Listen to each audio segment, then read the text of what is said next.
lại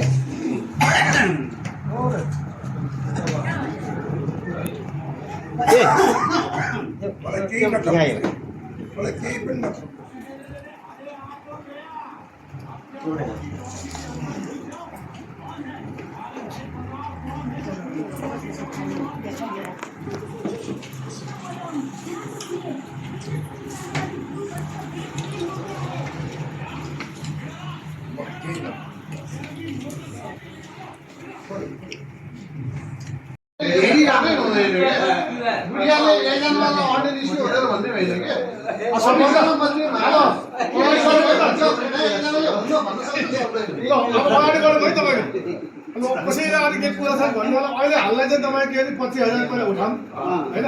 अब यसको अगाडि 25,000 ले हाम्रो टोटल हाम्रो पहिला 4 लाख रुपैयाँ छ।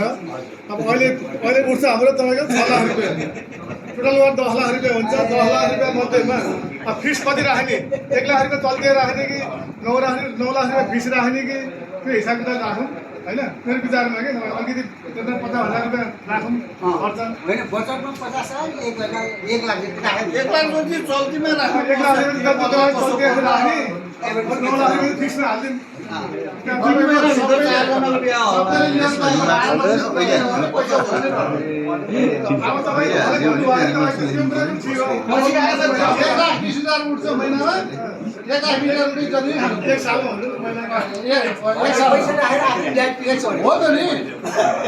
होइन उठाएपछि आफैले दिने हो ब्याज दिने पनि आफैले दिने हो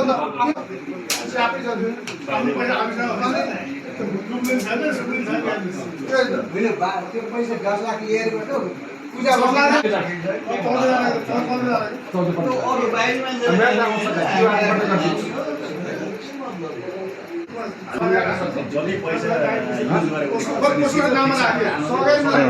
अब कसको नाममा राख्ने अब राख्ने भयो